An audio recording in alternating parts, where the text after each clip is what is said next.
Junta, building better Africa.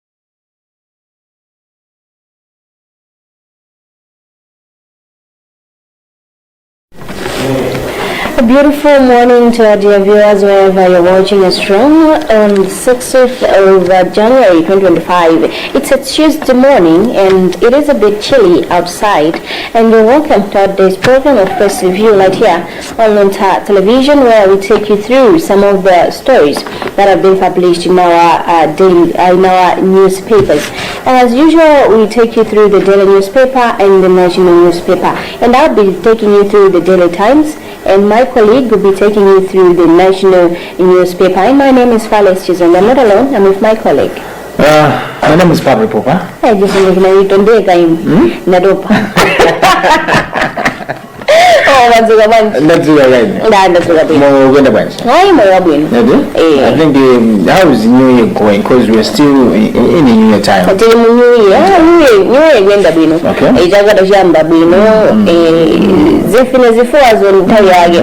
then it's a good year. It's a good year. It's a good year. Yeah, it's a good year. I think there's a couple of advancing. There's Langiza. Chonga minimum figure chongemo. Most of TSS I would do 26 it one. So the minimum of books I mean it's not going to take. Yeah, in the way Zima Kalida Jifoga, and I live I would understand Buti when 2005 and I wrote Sin and Chibana Pena when I saw Jagajimana Jambe Bino. Mabe also Macanto for Gaya. Also Macanto, Onion Chela Maganizide. Kumali Bigira Bay, also keep pushing. Yeah. Even as we are pushing here when the others are holiday, we are still here and of course, we are here. We are here still pushing. Exactly. Also Marova, keep on pushing. Of course it's advisable, please. In case cry your eyes out.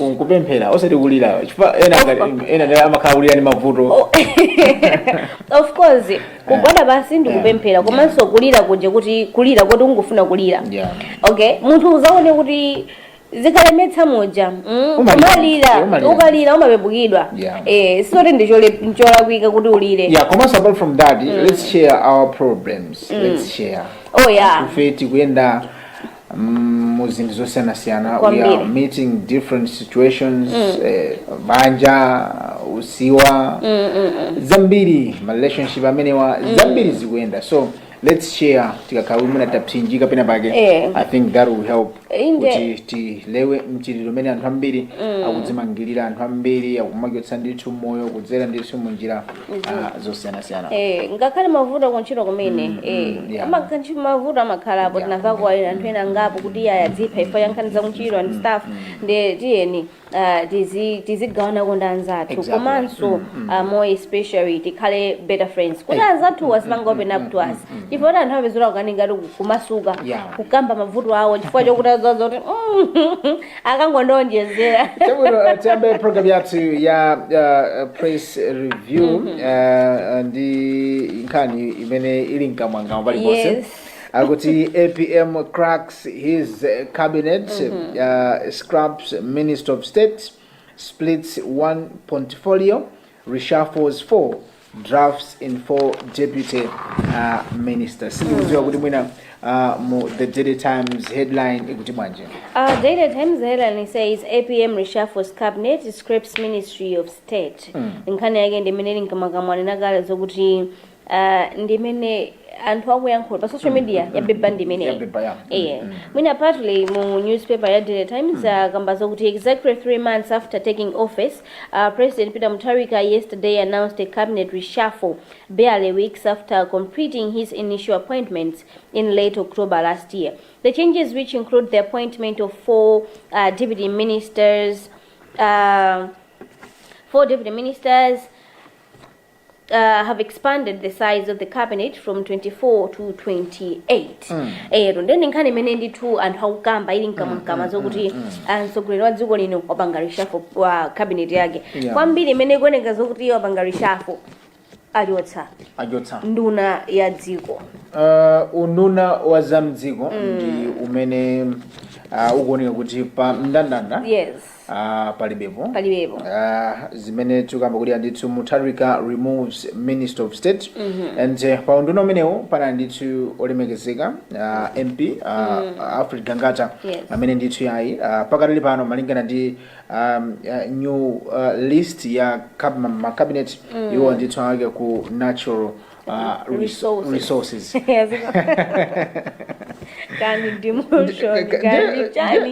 can see there's a full debate. Yes. Yeah, people are talking good. You can see chilowere ni boma la DBB anasankha ndithu ma minister makamaka 124 if I'm not mistaken. Yeah, 24 Kumababa ministers. ndithu I think yaonjezereka ndithu to 28 yeah. with ma deputy ministers.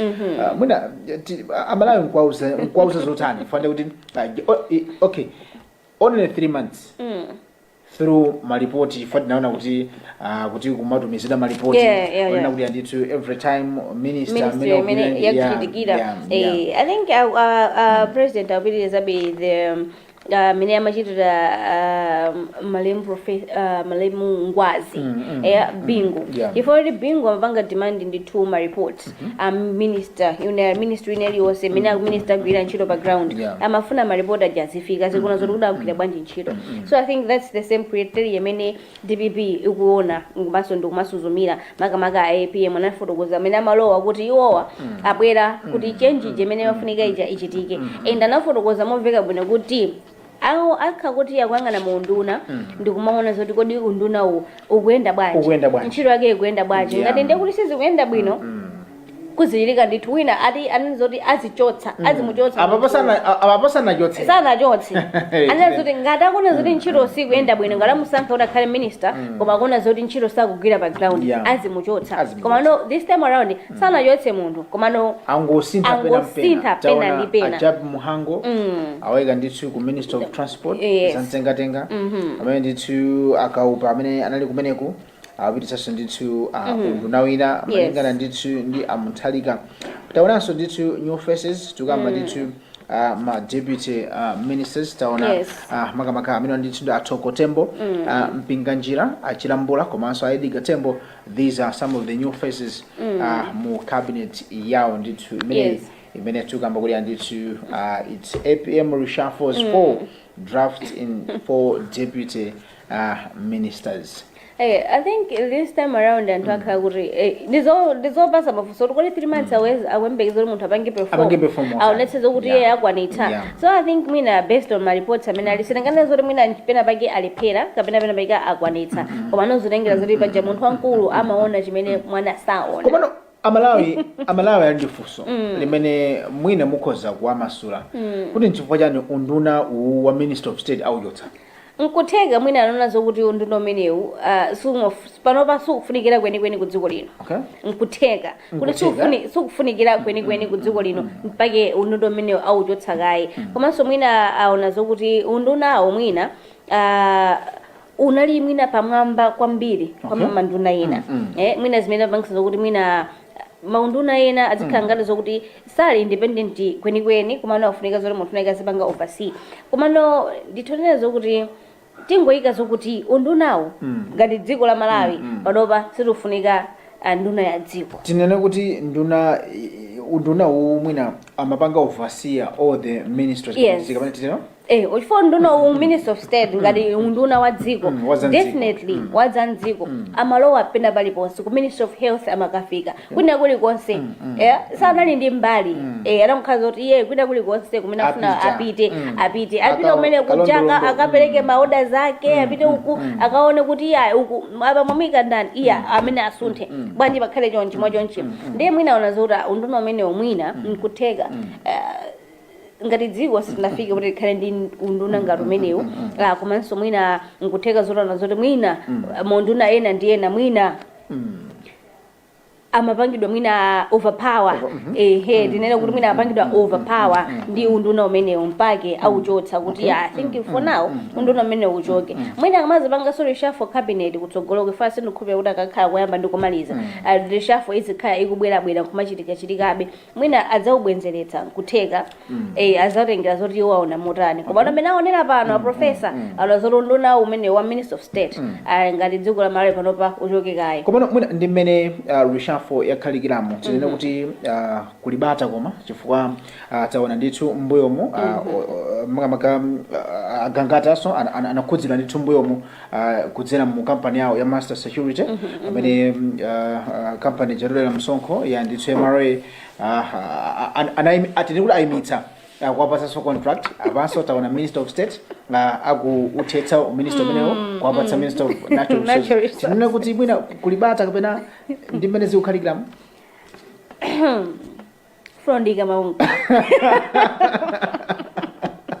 ufuna maunga komano mmene zikuchitikira sitengana zoti kulibata kwenikweni wina as we go tiyamba kumva zitopoto zimene zikuchitika chifukwa chokuti okay tinaona kalata from Malawi concerned Malawian youth amene ndithu what would ndithu there were some other attacks through Gangata ndi chabwino poti mwati ndisawike ni maunkamwa komabe ife tikalebe tikuchita kalondolondo ikale ipezeke mu news bulletin news idea ipezeke but have to follow it up we have to follow it up because zikuchitika mwasanga zikuchitika mwachangu ndiye timve ndithu komanso tione chifukwa mbuyomu tinamvapo ndithu olemekezeka Gangata anali ndi msonkhano kuti pala anthu ena amene kumachita ndithu mabodza kumapita ndithu wa IPM kumakankhula izi ndi izi anakambawo zambiri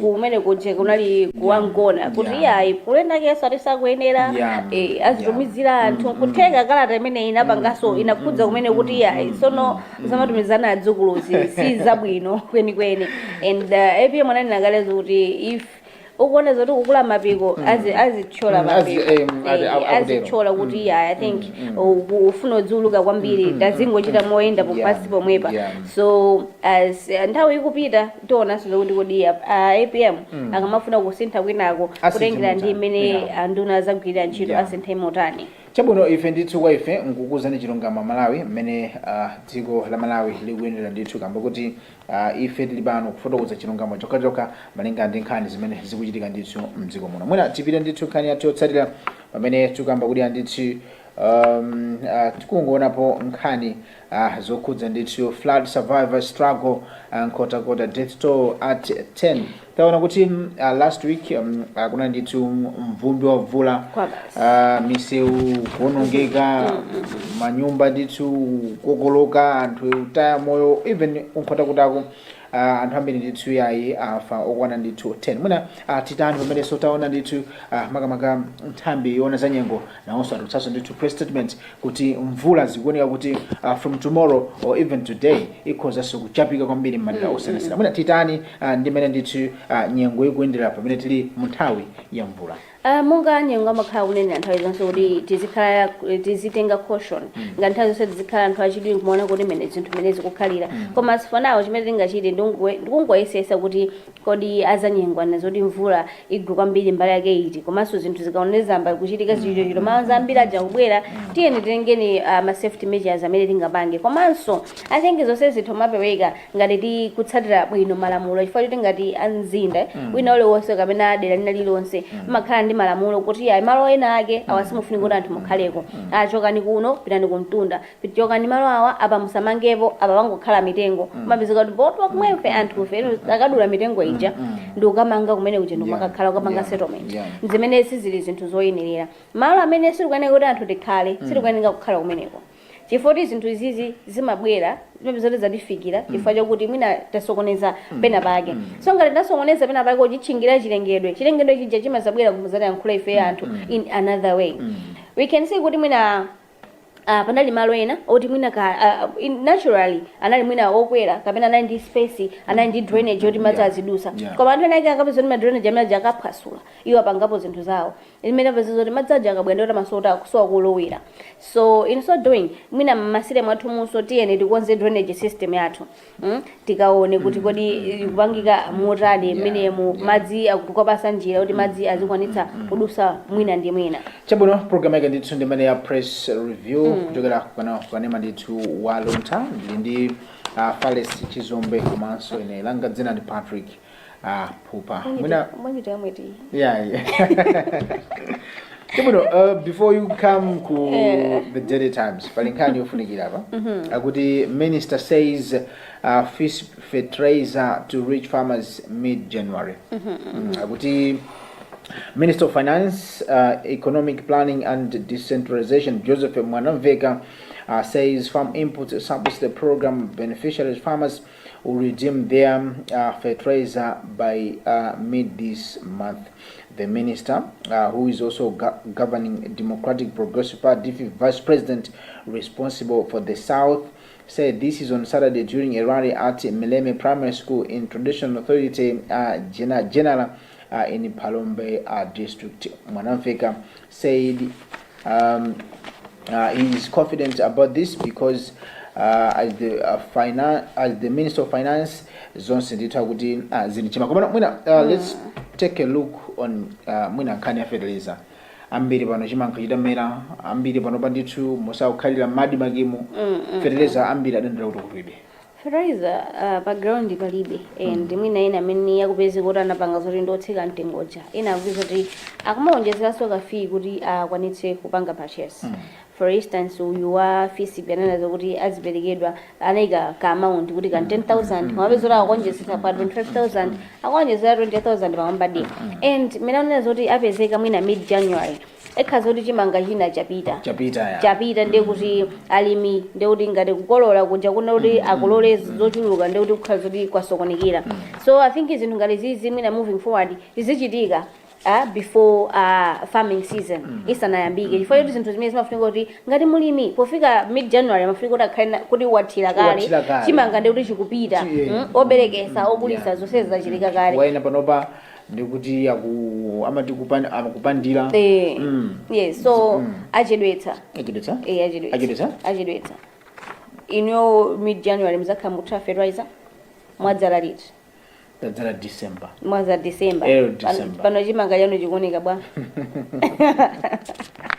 chikuoneka morani so ndiye chitali ndiye chikulu so sungu chachikulu sungamwekhabezero kupeza fertilizer tukathe akaobereketsa amene okulitsa amafunika nthawi yabwino so ukuku zachitike nthawi yabwino chabwino ife ngati metingwesira pompo ifa ikuoneka kuti komanso mwina ndikutheka zoti ena fertilizer amene sanakwanitse kuwafikira mu nthawi yake yabwino chifukwa ndipo mpano timamva zokuti makhansolo anapasidwa mandate kuti apite kwa ma civil servants akachose fertilizer amene ananyamula. Fertilizer anabapezeka kumana apezoti amene akupindula sa amene akwene kuti apindule anyamula civil servants agawana okhaokha anauza kuti abwenze fertilizer amene ojayi. So mwina zinthu zingati zimene zikamabwera zikamafika ma communities tiyende zimanga utilize kuti amene afune kuti azipindula azikhala anthudi amene akuyeneka kuti apindule nazo anthu oti okalamba anthu amamidzi aja namene amafunikira kuti mwina adzipindula zinthu ngati zimene chifukwa anthu ngati amene aja anthu oti kapezedwe kawo kamakhala kovutika kwambiri ndi pamabwerabe ndithu anthu ena ochuluka nzeru ndi amene amadzachulukira nzeru mapezeka kuti andithu munthu uja ndovutika kalenkale angopitirabe ndithu kuvutika zinthu zimene ngati Malawi tikuyenera kumakondana komanso kumaunikirana chifukwa inde anthu pete mapeza mosiyanasiyana kwambe ndithu anthu ngati amenewa chifukwa alipo ndithu ena amachoka mtawuni munomu kupita kumamidzi zimene tikambe pano mosabisa kuti zimakhazi ndovuta kwambiri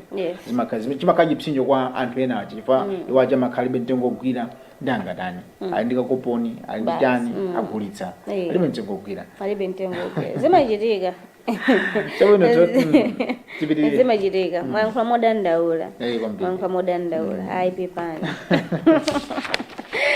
Kanina mu newspaper the Daily Times kuti substance abuse wales Karabe District Council, and part with the story reads Karabe District Social Welfare Officer Maxine Chagumilana has expressed concern over the growing cases of young people, particularly teenagers, who are into alcohol and substance abuse. Chagumila said the challenge was multifaceted, such that addressing it required a holistic approach.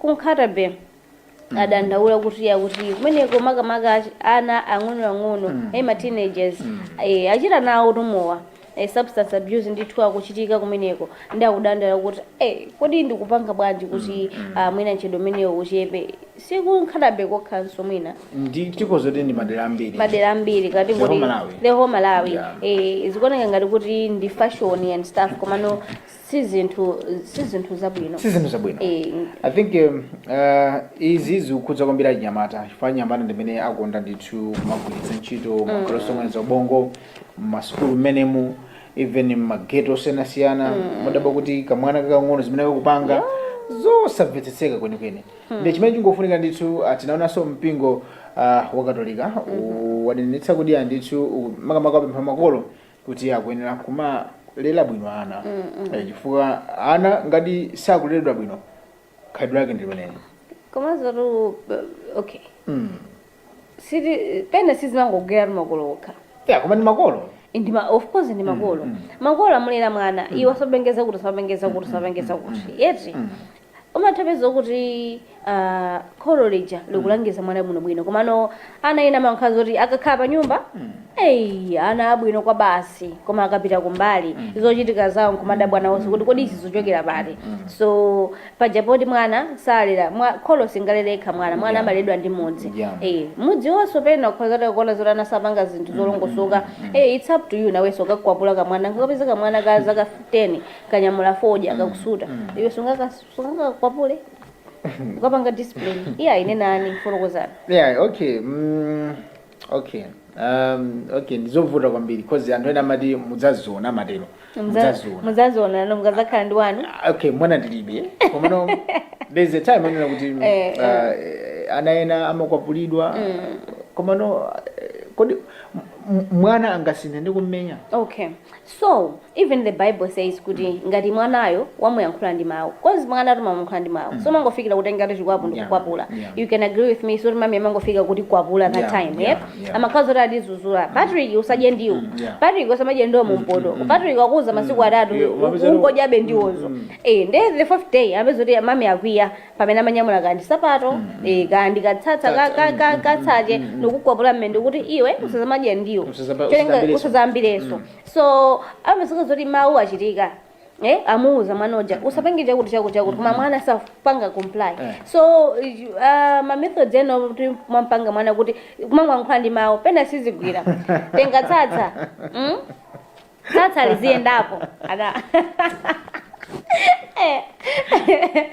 kunyumba kamene akuonera ngoti koma amayi amene azalimbe anawazalimbe no kodi mwana simango nkwapula asanalakwitse as I've already said kuti mwana mamba kumuuza ndi mawu kuti ichi sichabwino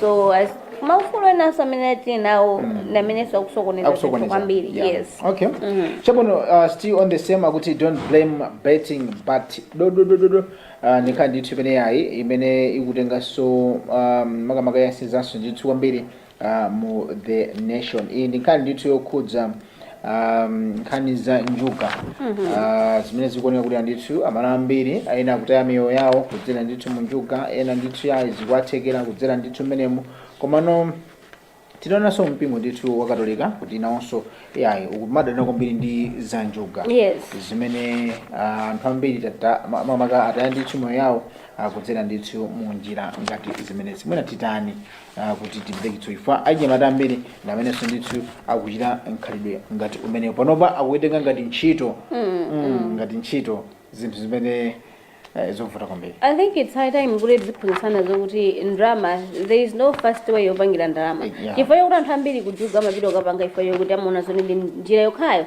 imene ingachulukitse ndalama zawo mwansanga so mwina ngati achinyamata kufunika zoti mwina tima club timakhala rodija tidzuzana mamizimo tizitanzana mamizimo tiyeni tizipezani zochita small businesses zokazikika tima small businesses tumapanga munthu sungamati kudzuka mamawa basi udalira juga ndezimene apanga juga amakabweka ndrama ndibweke kwa iwe 20,000 kenaka ndipite ku betting shop ndikapange bet yaona ndotaka kadijele manager ngauti ndibweze ndilenga kuti marizata ngenda chipa pesa kuti yakuti tu basi angwapeza alikuwa kuti wakuti yakuti tu zina zachitika mwakuti so I think it's high time ngati yachinyamata tiyeni tizipezani mwina ntchito zodalirika kulibwera makampani zambirimbiri mamidzi mopanga zinthu we can go kumene kuja kukathandizira kapeza tikantchito kina kakeganyo kokhazikika kwambiri ino maganizo ndotani maganizo anga I think ntchito yake ndimene kungoda nyamata mbiri pakatali pano tumakha ndi ntchito ja ulesi sitimazindikira kuti akati moyo ndi chani chifukwa first and foremost you have to realize kuti moyo akati life ndi chani life anthu amene mukaona panopa oti ndophula analemera sikuti anangofika penepo they started from scratch. There is a story behind that success. Exactly. Ndeno chimene chikufunikira mukhale pansi kamwakuza makolo kuti aine mafuna zakuti zikapanda kutheka iya ndithu phunzirani china chake kuli ntchito zosiyana-siyana ntchito za manja ngati muna mu office zavuta ntchito za manja zambirimbiri ma business ndipo muchiti chonse ndi chotheka bola kukhulupirira chifukwa alipo anthu ena odakataphunzira ntchito there is full of intimidation imene machitika kukhala munthu kuphunzira ntchito komano kwa munthu oti ndolingalira bwino zimathekera so let's learn to appreciate nthawi nyengo zimene tikudutsa osangofikira kuti ayi ine mafuna dzindalama no it doesn't work that way wandi kubudza nkhani ofuna dzindalama ayi anthu amamenyedwa ari mwa agent atawuzidwa ati iye ngani jumbo ya ufa black ikani moni ufa kadzira akuti pa agent kalumizeni ndalama mwanga ndalama zambe mbi ufoni kwa like how inu muona zimene zigwira bwanji so I think izinusonga limene zimachitika ngati kuti achinyamata tili idol kwambiri so tiyeni 2026 tizipanga zinthu zina zolongosoka zikhazi zinthu zokopsa tiyambe kupanga ma business kuli nifi anthu apange create mabungwe osiyana-siyana ndi makapanga zinthu ifeso tiyeni tikhale magulu ngati amenewo tipewe kupanga zinthu zosakhala bwino kwambiri mwina backpage kuti manje backpage ndikusiyire phupha chifukwa chokuti I think ndi makhombo amenewo masangalalapo komano poti wandiuza ndingochita mowerenga ma headlines aka kuti new sports council board chair wants on shortcuts and ikamba the bullets on the hand subheadline leads Zambian coach to Europeans linked with the people's team. New Sports Council Board Chair wants on shortcuts nkhani yake kuti newly appointed Malawi National Council of Sports Board Chairperson Jim Kalua has warned associations to adhere to good governance principle or risk losing annual funding.